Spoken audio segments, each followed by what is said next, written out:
So today we're going to continue talking about right triangles. Last class was special right triangles, and these are unspecial right triangles. Triangles that don't have 45s or 30s or 60s. So you're going to see angles in here that are not special, and that's when we know we have to use trig. So we don't want to use trig or trigonometry unless something is not special. Special right triangles is going to trump the trig way of doing things because special right triangles is a lot faster and a lot more efficient. Okay, so let me introduce what trigonometry is. First of all, trigonometry basically comes from, if you look at the trigon and metron put together, it's basically looking at measuring triangles. And so those prefix and suffix go together to make trigonometry. So we're going to first talk about a trigonometric ratio. Okay, so a ratio you know is a fraction. Well, a trigonometric ratio is when you take two sides of a right triangle and you just make a fraction out of them.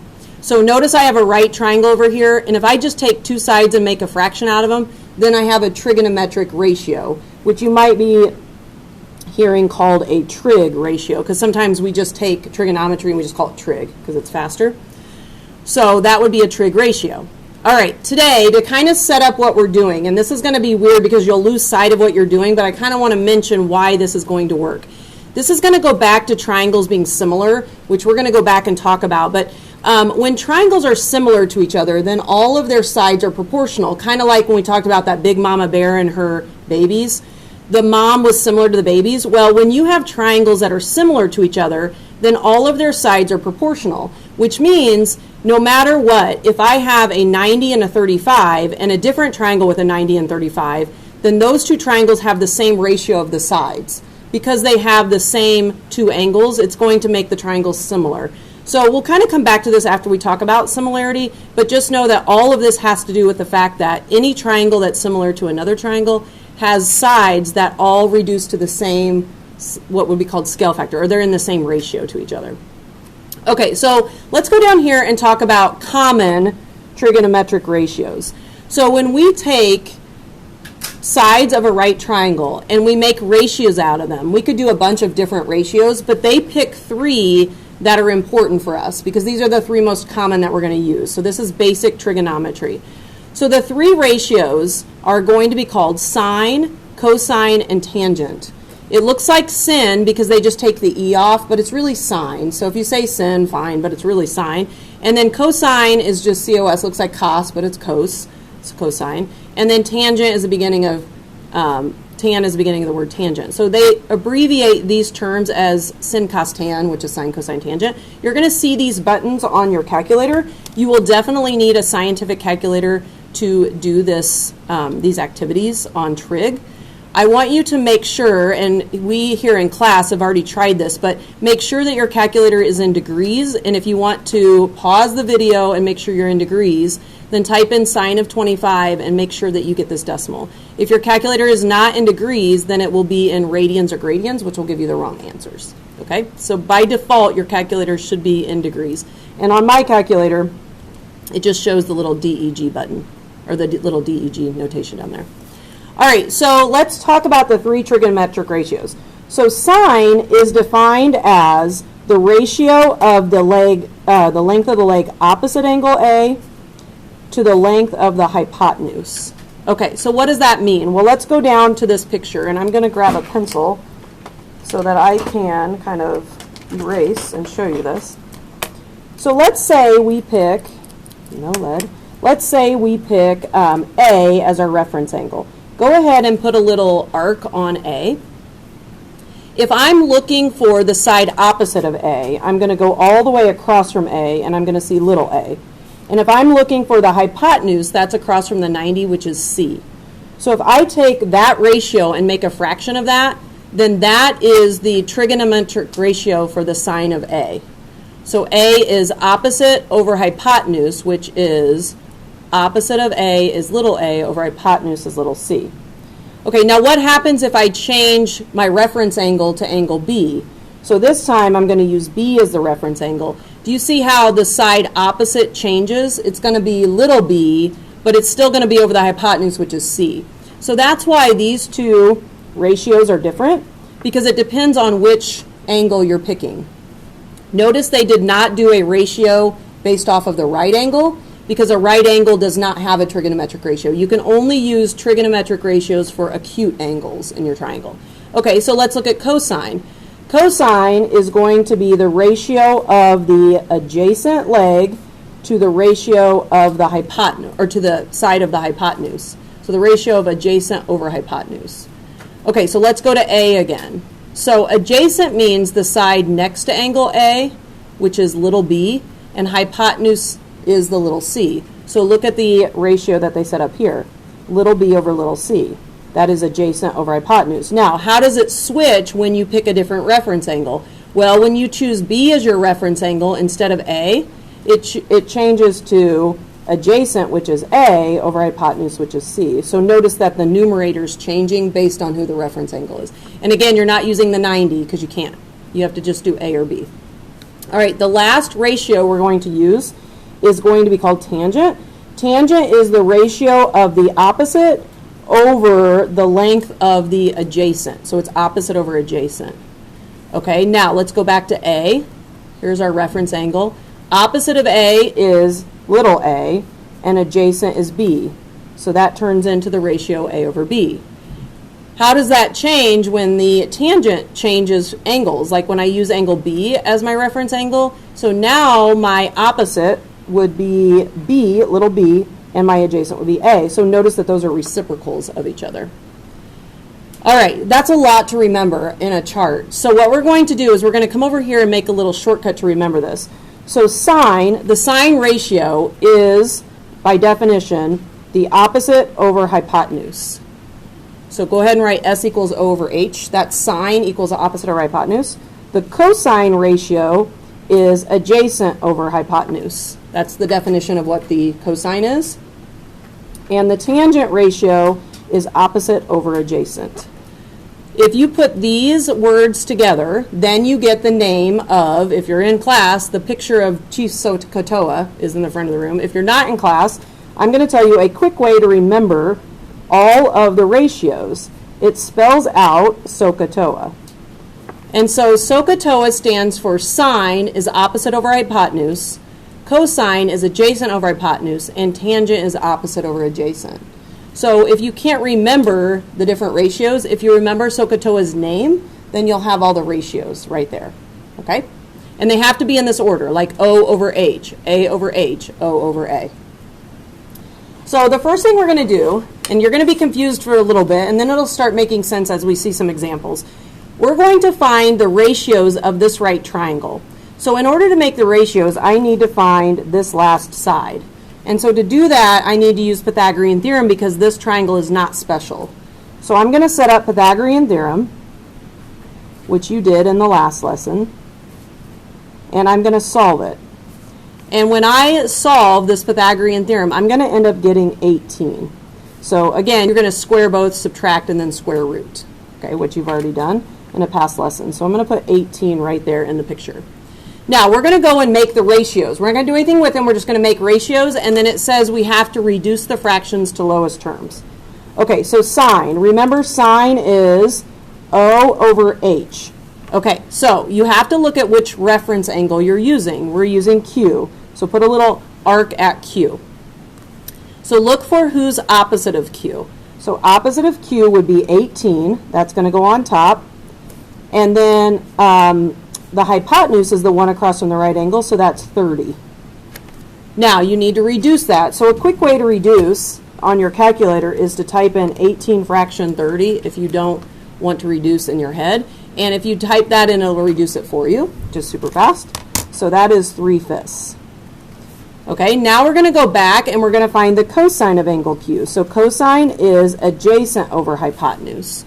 Okay, so let's go to Q. The adjacent side is the side touching Q, but not the hypotenuse. That's what adjacent means.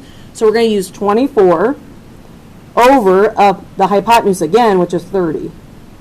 Okay, so I can take my calculator, 24 fraction 30, or I can reduce in my head.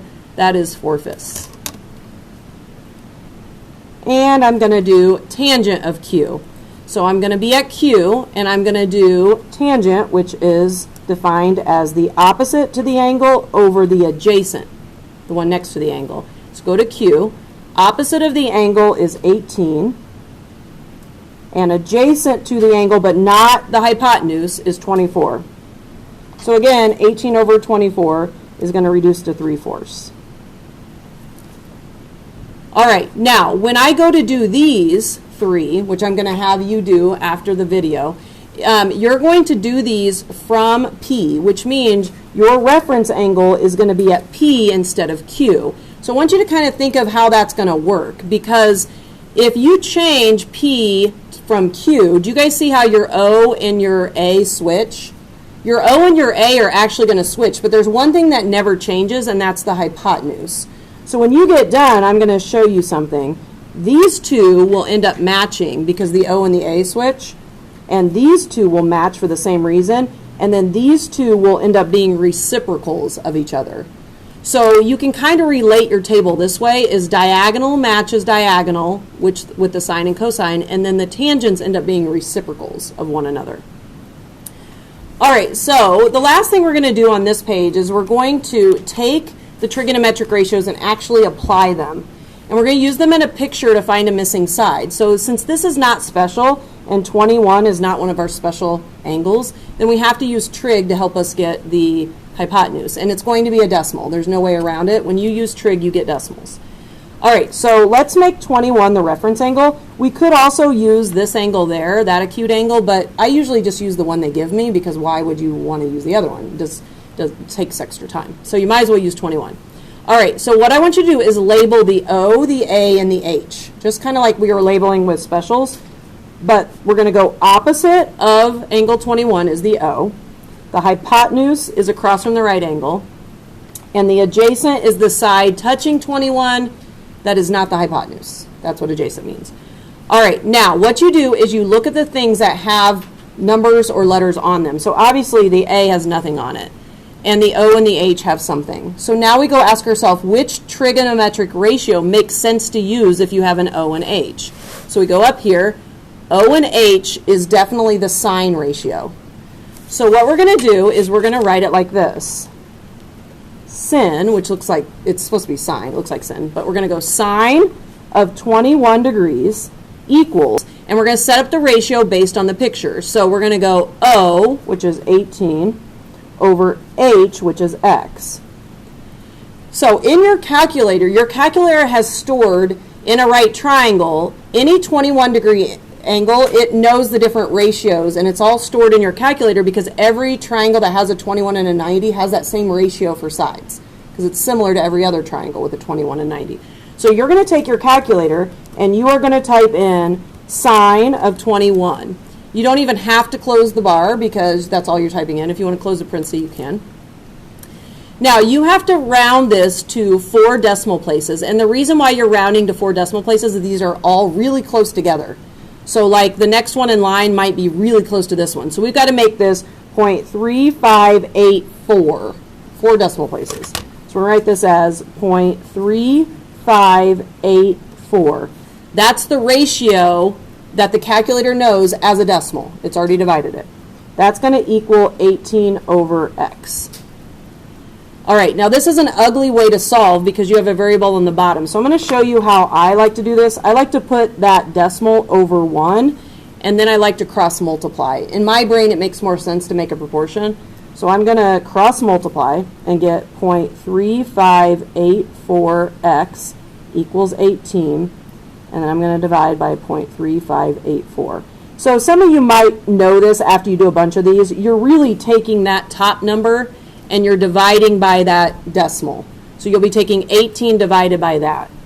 So I'm going to type in 18 divided by 0.3584. And that's going to give me 50.2 for my side length. So X is 50.2. And again, you're going to get decimals on these because there's no other way. Trig always gives you decimals. So let me kind of recap what we did. We found the ratio of a 21 degree angle that has an O and an H for sine. We got it out of the calculator, which was the decimal the calculator has stored. And then we used a proportion to cross multiply to finish finding that side. All right, let's try one more. So we're going to, again, find a missing side. So I'm going to let 36 be my reference angle. Again, I could use the other acute angle, but why? They already gave me 36. And you can't use 90. You never can use the right angle. Okay, please label O, A, and H. So O is going to go on the X, A is going to go on the 7, and H is going to go on the Y. Now, when you have two variables, you cannot put those two variables in the same proportion, just like when we did geometric mean. They can't be together. So you could never cover up and try to do sine on this one. Sine won't work because O over H would be two variables there. So let's just cover up the Y and pretend like the Y is not there, and let's find one at a time. So we're going to find X, which is the opposite, and 7 is the adjacent. So you need to go up in your chart and figure out which trig ratio uses O and A. Okay, so let's go up and look at SOHCAHTOA's name. O and A is the tangent ratio, and the calculator has this stored in it for you. So they know what the tangent of a 36-degree angle is in a right triangle. So we're going to write it like this. Tan of 36 equals, tangent is opposite over adjacent. So we're going to put X on top and 7 on bottom. This one is going to be easier than the one we just did because the X was on bottom here. This time the X is on top, which is much easier. Okay, so we need to go to the calculator and figure out what does the calculator know for that ratio as a decimal. Any 36-degree angle in a right triangle has this ratio of O over A for the sides. So we're going to go tan 36 and get the decimal. You have to round to 4 decimal places. 0.7265. 0.7265 equals X over 7. All right, I'm going to do what I did in the last problem. I'm going to make this a proportion, and then I'm going to cross multiply. Well, this one's much easier, right? Because you're just literally going to take what's in your calculator times 7. So I'm going to just leave this in my calculator as it was and times by 7. So that side length is about 5.1. So that is X, 5.1. Now, I'm going to take X and put it back in the picture. You could do Pythagorean theorem, but I told you maybe earlier, I might have mentioned to you this, you don't want to do Pythagorean theorem unless it's the last thing on earth you can do. We would rather you do trig because it's more professional than the dang Pythagorean theorem, which is fine, it's just not, it's kind of like, it's the last resort. So let's do trig to find y. So I could use the 5.1 and the y, but I'm going to just go back and use the 7. So I'm going to basically cover up x and pretend like it's not there. Okay, so which ratio would I need to get y? Well, this is A and this is H. So let's go up to SOHCAHTOA's name. Which one uses A and H? Cosine. So that's the ratio we're going to be using. So we're going to set this up as cosine 36 equals, and we need it to be A over H. It cannot be H over A. So it has to be 7 over y. Bummer. That variable's on the bottom again, which just is one extra step. Okay, we're going to go to your calculator and we're going to figure out what the calculator knows is the cosine of 36. This is the ratio that they've divided for you, and they have it stored in there for any 36-degree angle in a right triangle. It's 0.8090. So we're going to write this as 0.8090 equals 7 over y. Then we're going to make a proportion, and we're going to cross multiply. So I'm going to get 0.8090y equals 7, and then again, you're going to go back and divide by 0.8090. Some of you might realize you're just taking 7 divided by that number. You always do that. That top number gets divided by that number, the 4-digit decimal over there. So I'm going to do 7 divided by 0.8090, and I'm going to get 8.7 if I round to the nearest tenth. So that is how to find a missing side in a triangle that is not special. So the next video will talk about how to find a missing angle, but this is the first one that we learn is how to find a missing side.